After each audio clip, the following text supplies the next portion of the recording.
नमस्कार. आज छाननी होती, तुम्ही गेले होते छाननीला? हो गेलतो.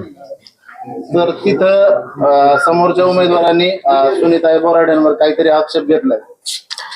काय घेतलाय आक्षेप? आता पहिलं तर मुद्दा असा अख्ख्या पश्चिम पट्ट्याला माहिती आहे सुनीता बोराडे कोण आहे.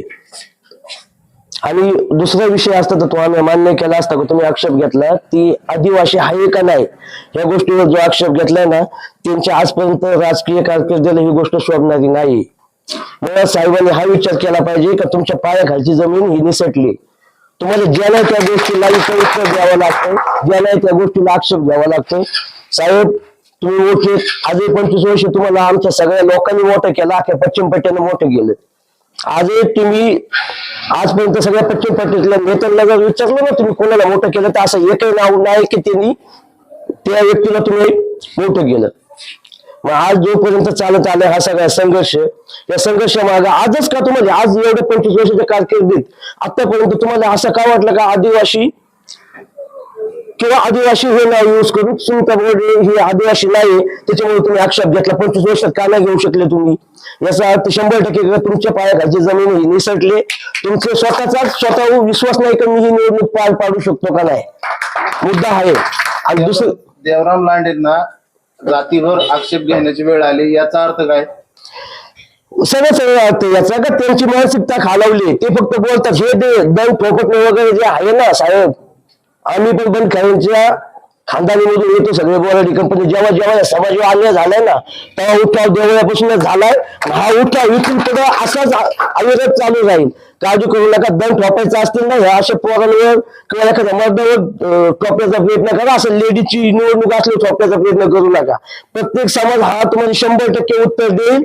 आणि हे आजच नाही, आज आपली खालची पश्चिम पट्ट्यातली आपल्या पूर्व पट्ट्यातली जी लोक आज आम्ही शिवजन्मभूमीमध्ये राहतो. सगळ्यांना आम्हाला सगळ्यांचा सगळ्या देवदेवतांचा सगळ्या समाजाच्या देवदेवतांचा आदर आम्हाला आदर आहे. आम्ही त्यांचा आदर करतो. जे छत्रपती शिवाजी राजांनी सगळ्या 18 पगड मावळ जातींनी एकत्र घेऊन किंवा 18 पगड जातींनी एकत्र घेऊन स्वराज्य निर्माण केलं. त्या दिशेने आणि त्या विचाराने आम्ही पुढे चालतो. आम्ही असं नाही का कोणापुढे जाऊन दम ठोकायचं. आणि दम ठोकायची वेळ ही त्यावेळेसच येणार ज्यावेळेस तो दिवस उजेडेल. साहेब सावध राहा.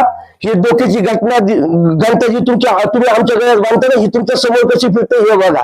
आणि हे मी आज धनंजय बोराडे म्हणतो, तुम्ही असं नका समजू का धनंजय बोराडे हे नाव कोणाला माहित नाही. साहेब तुम्हाला पण चांगलं माहिती का आम्ही एखाद्याचं चॅलेंज स्वीकारलेले माणसं तो किती पैसे आले किती माझं आले याचा कधी विचार केला नाही.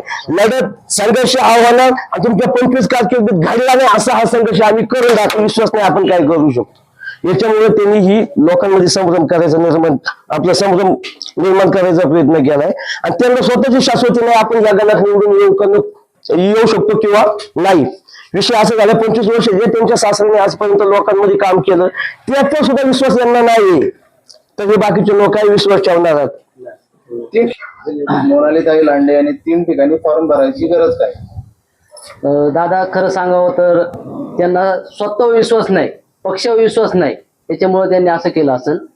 पण तुम्हाला 100% सांगतो तांबे बाराव गटामध्ये सुनीताताई बोराडे यांचाच विजय होणार आहे. तो मायबाप जनते ना, मायबाप जनतेला माहिती का सुनीताताई गेले 7-8 वर्ष झाले फिरतात समाजामध्ये. प्रत्येक जाती धर्माला सोबत घेऊन जाणारे ताई आहेत.